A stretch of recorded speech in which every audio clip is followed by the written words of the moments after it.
मनुष्य एक सामाजिक प्राणी है। समाज में रहने के नाते ये किसी न किसी का संग जरूर करता है। कोई मनुष्य अकेला नहीं रह सकता। बहुत से साधु संत महात्मा जंगल में चले गए, वहां साधना आराधना उपासना करने लगे, लेकिन वहां मनुष्य तो नहीं मिले। वहां पशु पक्षी और जानवर जो मिले उनसे वो प्रेम करने लगे और उनका संग करने लगे और उनके साथ रहने लगे। तो मनुष्य किसी न किसी का संग जरूर करता है। हम और आप संग किए बगैर रह नहीं सकते। तो साहब ने बताया, मानव को जैसा संग मिले कपड़े को जैसा रंग मिले। मनुष्य का स्वभाव वैसे ही बनता है जैसे उसके संगी साथी रहते। अगर आपके संगी साथी सतोगुणी है तो आप सतोगुणी हो, और रजोगुणी है तो रजोगुणी हो, और तमोगुणी है तो तमोगुणी हो। तो जैसे जैसे आदमी का संग मिलता है वैसे वैसे आदमी का स्वभाव बन जाता है। तो स्वभाव यहाँ बनाने के लिए, अपने स्वभाव को सुधारने के लिए ये सत्संग से आदमी का सुधार होता है। पहले आप लोगों को संत गुरुजन नहीं मिले। जब तक संत महात्मा नहीं मिले थे तो आपका जीवन कैसा था, और जब संत गुरुजन मिल गए तो अब कैसा है, बदलाव हुआ ना। हर आदमी के जीवन में संग का रंग लगता है। आपके जीवन में गुरुजनों का संग मिला, उनका रंग चढ़ा। अब रंग चढ़ गया तो कोई, अब एक बार जो कपड़े में रंग चढ़ जाता है और पक्का रंग हो तो वो छूटता नहीं, और कच्चा रंग हो तो छूट जाता है। कहा कि जिसको लागा रंग ये तेरा कोई उतार ना पाया। जिसको जड़ और चेतन का ठीक ठीक बोध हो गया, उसको चाहे आप लाख लालच दो, लाख लोभ दो, खूब उसको भरमाओ, खूब उसको कुछ भी करो, वो आदमी बदलने वाला नहीं। जिसको सदगुरु श्री आचार्य राम स्वरूप साहब का दर्शन हो गया और साहब के द्वारा उनको बोध हो गया, वो आदमी कभी भी वो भूल सकता नहीं। साहब ने कहा, एक बार जो दर्शन पाता है बस यापई का हो जाता है। एक बार सदगुरु श्री राम स्वरूप साहब के जो भी दर्शन किया वो आज तक वो भूले ही नहीं। अब दुनिया के लोग भूल गए हो या जो भी हो, लेकिन हम तो नहीं भूले। हम 1986 में साहब के दर्शन किए। जब से मेरी लगन लग गई, लगन ये लग गई कि ये रहना हो तो वैसे महापुरुष के साथ रहना चाहिए। वो हमारी तमन्ना थी और वो समय लगा, और फिर हमारा मन जहां था गुरु के चरणों में पहुंचने का, हम पहुंचे बुरहानपुर। और जैसा हमने सोचा था वैसा ही हमको अवसर मिला। हम साहब के पास में आए, कंठी दीक्षा लिए, और साहब ने कहा कि देखो अब आ गए हो तो तुम्हारा जाने का मन हो तो चले जाना। तो मैंने कहा साहब अभी नहीं जाएंगे, अभी रहेंगे, अब जैसा आगे होगा वैसा करेंगे। तो 8-10 दिन रहे। हमारी एक शांति माता थी, तो शांति माता अब जाने का समय हुआ, ब्रिज साहब जाने का समय हुआ, तो सब लोग बंदी करने आए, हम भी पहुंचे। तो साहब ने पूछा क्या विचार है, जाने का है? तो ये सब जा रहे। तो मैंने कहा साहब अभी तो कुछ दिन रहने का विचार है। तो हाँ ठीक है, कुछ दिन रहोगे, यहाँ रहोगे तो संत बनोगे, और जाओगे तो भक्त तो बन ही गए। ये साहब के बोल थे। तो ब्रिज साहब फिर हमारे बहुत संपर्क में थे। ब्रिज साहब ने फिर हमको समझाया कि देखो रहना है तो आना नहीं, और नहीं रहना है तो रुकना नहीं।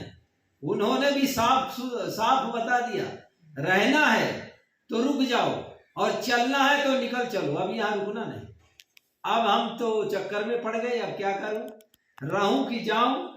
तो बीच में साहब बोले कि क्या सोचते हो, क्या सोच रहा है? मैंने कहा साहब कुछ नहीं, मैं तो झूठ तो बोल गया, वो सोच तो रहा था कि जाऊं कि रहूं, लेकिन साहब के सामने कहा साहब कुछ नहीं है, अब रुकूंगा। बस साहब के सामने ये बोल तो मैंने बोल दिया कि रुकूंगा। अब जब रेलवे स्टेशन गया तो मेरा मन होने लगा कि जाऊं क्या, निकल जाऊं। फिर ब्रिज साहब बोले, साहब के सामने बोले हो कि रुकूंगा तो जाओ वापस। तो गुरमुख साहब साथ में रहे, फिर हम वापस आ। तो एक वाक्य जो साहब ने कहा था, रहेगा तो संत बनेगा, जाएगा तो भक्त, तो बन ही गया, कंठी दीक्षा ले लिया था। तो संग का प्रभाव, असंग का रंग जिसको चढ़ जाता है वो उतरता नहीं है। तो साहब की सेवा में साहब हमको बोले थे कि जाना नहीं, और साहब वहां से गुजरात के लिए कहीं के लिए भ्रमण के लिए निकल गए। और जब जाने लगे तो दरवाजे में मेरे को बोले जाना नहीं, यहीं रुकना।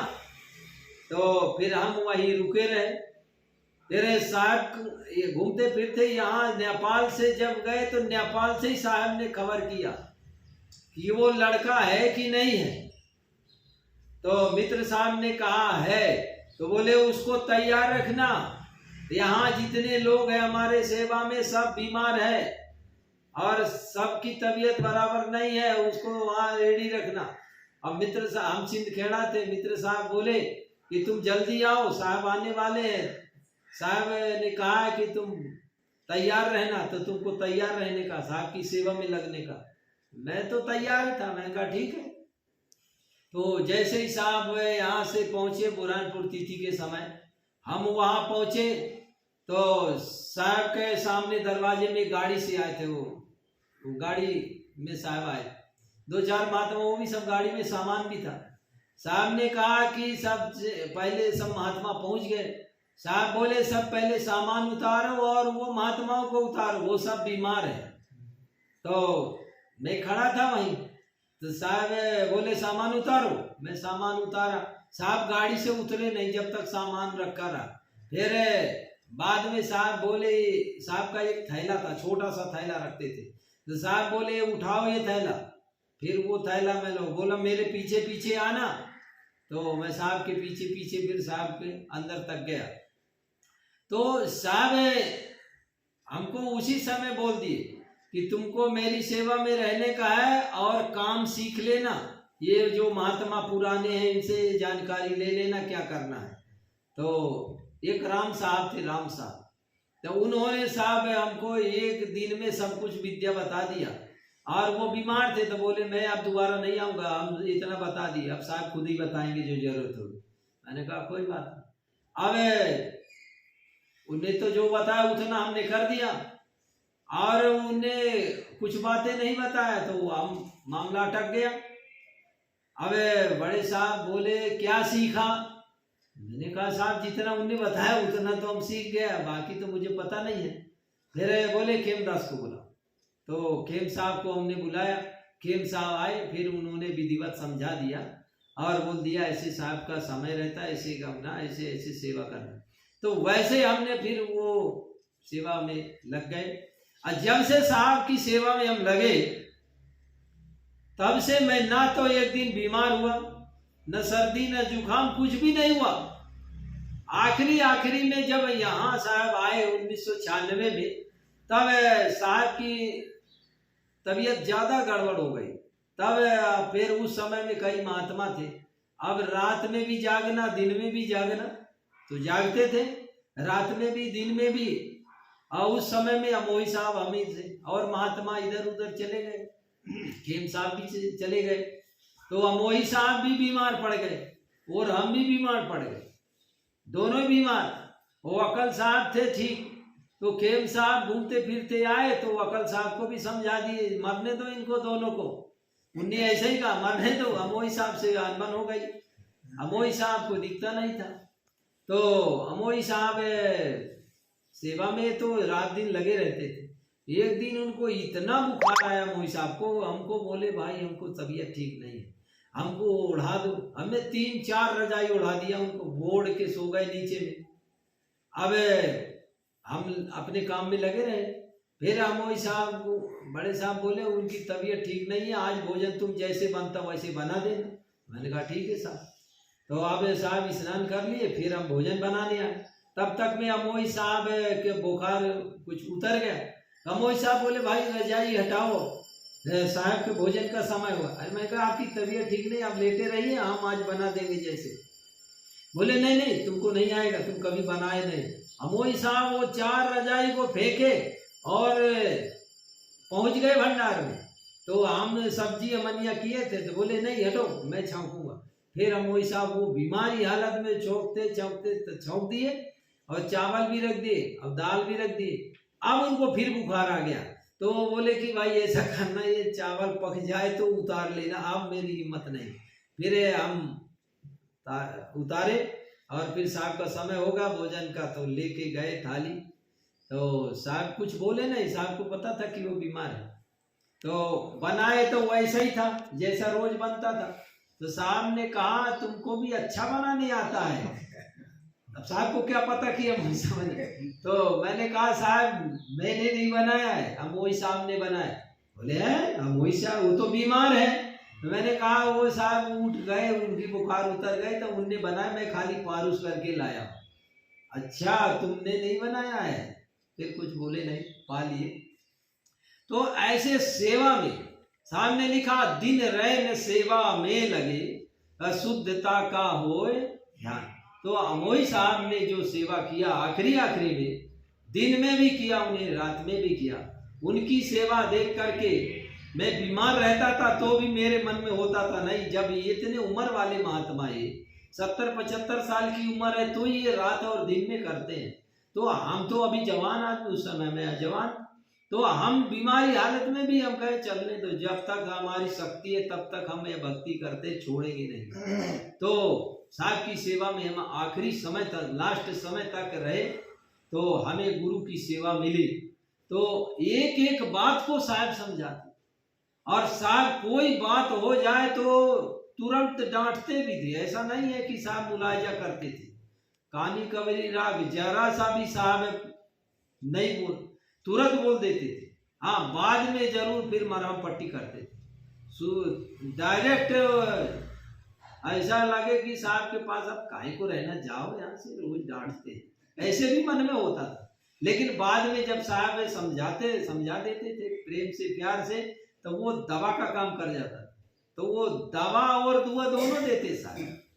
तो ऐसे संत महापुरुषों के साथ में रहने से उनका रंग जिसको लग गया, आप लोगों को ज्ञान का रंग लग गया, भक्ति का रंग लग गया, तो एक बार आप लोग साहब से जुड़े, आचार्य राम स्वरूप साहब से, तो आप उन्हीं के हो गए। एक बार जो दर्शन पाता है बस आप ही का हो जाता है। तो आप लोग साहब से बोध पाए, ज्ञान पाए और साहब के हो गए। आज सदगुरु कबीर साहब के सिद्धांत में चल करके अपने जीवन को आप अच्छा बना रहे हो। ये संतों का ये प्रभाव, असंतों का ये प्रभाव आप लोगों के अंदर में आया, तो आप लोगों को जैसा संग मिला वैसा रंग मिला। तो मानव को जैसा संग मिले, कपड़े को जैसा रंग मिले, तो आदमी को संग का रंग लगता है। इसलिए हर व्यक्ति को किसी ना किसी का संग करना पड़ता है। तो संग करना चाहिए। तो साहब ने कहा कि संगत कीजिए साधु की। किसकी संगत करना चाहिए? साधु की। कहा है पाई रे पाई जिसने साधु की संगत पाई, और धन्य है उसकी कमाई जिसने साधु की संगत पाई। आप धन्य है, आप सौभाग्यशाली है, परम सौभाग्यशाली है कि आपको ऐसे महापुरुष का संग मिला, ऐसे महापुरुषों के चरणों में आप समर्पित हुए, और आज अपने जीवन को आप तो अच्छा बना ही रहे हो। आने वाली पीढ़ी के लिए आप प्रेरणा के स्रोत बने हो।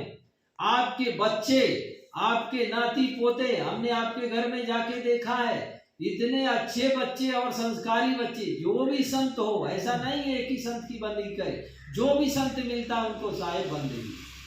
हमारे घनश्याम भाई है कि परिवार में छोटे छोटे बच्चे कंठी ले लिए, जो 3 साल के 5 साल के, वो भी सब कंठी दीक्षा ले लिए। कोई ऐसा नहीं है घर में कि वो भगत ना हो। तो ऐसे ये संस्कार कहाँ से आते हैं? माता पिता और गुरुजनों से। तो अच्छे संस्कारी बनना है तो अच्छे माता पिता का संग होना, अच्छे गुरुजनों का संग होना तो जीवन अच्छा बनता है।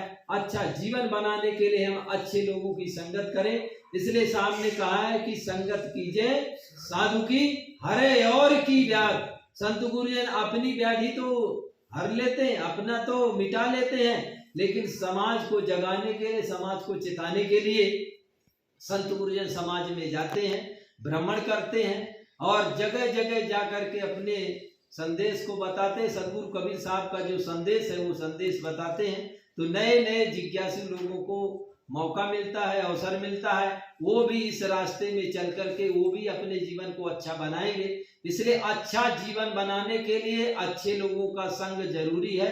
इसलिए संत महात्माओं का संग करिए, आपका जीवन अच्छा बनेगा, आने वाली पीढ़ी का जीवन भी अच्छा बनेगा। इसलिए संगत कीजिए साधु की संगत करो। साधु की संगत करने से किसी की हानि होती नहीं है। साधु से होए न कारज हानि। तो आप लोग भी संतों का संग किए हो, संतों का संग करिए और आप भी जुड़े हैं, अपने इष्ट मित्रों को भी जोड़िए, अपना संगी बनाइए, जिससे कि आपके आसपास का माहौल, आपके आसपास का वातावरण सत्संगमय हो। जैसे मांगीलाल भाई का पूरा मोहल्ला सत्संगी है, ऐसे लोगों को आप भी जुड़िए और दूसरे को भी जोड़िए। आप सुई और धागे का काम करिए। सुई धागे का काम क्या है? जोड़ना। और कैंची का काम क्या है? कट करना। तो संत गुरुजन ये सुई और धागे का काम करते हैं। 1 से 2, 2 से 4, 4 से 8। ये जोड़ने का काम कौन करते हैं? संत महात्मा। आज देखिए, आज ये कितने लोग जुड़ गए, आज कितने लोग यहाँ आ गए। कई लोगों को हम